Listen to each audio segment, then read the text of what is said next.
My name is Mark Roulston, but I was kind of rechristened as Rolo quite a number of years ago, and that's kind of stuck, and that's how I'm known. I was kind of born and bred in Market Hill, and I grew up there all my life until I got married in 2008, and then I moved to Tendergee. So I'm now married with two kids, Alistair, who's 3, and Henry, who's 2. A wee bit about me, I love sport, any sport. I'll really try my hand at any kind of sport. But football is my main love. My mum used to say to me, if you spend as much time doing your homework as you do on that Championship Manager, you'll be Corn smart. But I didn't really listen to her, and sort of leading on from that, my chosen team is Leeds United, so I've kind of suffered for that there a little bit, and but hopefully will come good in the future. It's hard to really pinpoint one thing in particular I really like about 316 football. There's so much good about this tournament, to be honest. For me personally, getting the opportunity to play with mates and against mates on a weekly basis is really good, because it's something I don't get to do on a regular basis throughout the season. But overall, I think the best thing for me is that a group of Christians can come together and a group of non-Christians can come together and play a sport that they both equally love and still have that enjoyment and that bit of crack and banter with each other. And also I really love that John 3:16 is ingrained throughout the whole tournament. It's there for everybody to hear and see and reflect on what God's love is really all about. My journey to faith is nothing really out of the ordinary. I was always regarded myself as one of the lads. I was brought up in a loving home, a church-going family, but Christianity was something that really wasn't on the table. Throughout my life I really had a lot of times where I felt God was calling me, but just kind of pushed at the back of my mind was kind of like, I want to get on with my life and get on with the things I want to do. As I grew older, there's a lot of things happening in my life, and I felt like God was calling me more and more, but again I just kind of said, you know what, I'll do it after the Northern Ireland away trip, or I'll do it after the football dinner, or I'll do it after the FA Cup away day. Really didn't want this Christian thing to really interfere with my social life, so to speak.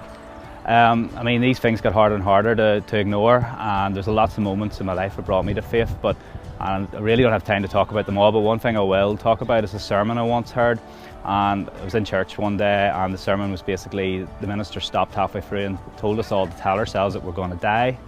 And he said, just say it into yourself and repeat it a few times, tell yourself you're going to die, and reflect on where do you think you'll be and how does it make you feel. And to be honest, I didn't want to say it, and when I did say it, it kind of scared me, because I really didn't know where I would be, and nobody wants to die, and I certainly didn't want to die at that time, and thinking about where I would be just, it did actually scare me. And it was one of them times when I left church and didn't actually leave the sermon at the door.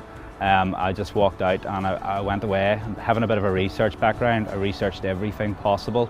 Every question I could think of, I went and looked at it. Why does God allow bad things to happen to good people? Things I got there. And to this day I don't have the answers to all them questions, and nor will I ever have the answers, but what I do have is an unbreakable faith that Jesus is my saviour, and it all stemmed from that sermon and from other moments in my life. The first time I really, when I came to faith and thought about Jesus, was in a study group, and they were talking in the study group about how Jesus is factually lived.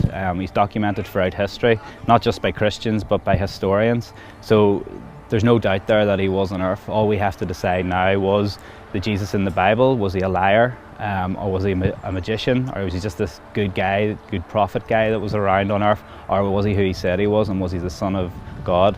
And for me, obviously I made my decision, and I firmly believe that he is the Son of God and he's my saviour.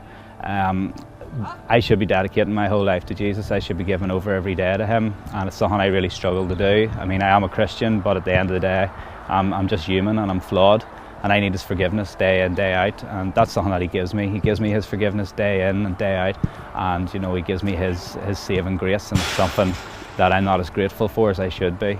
My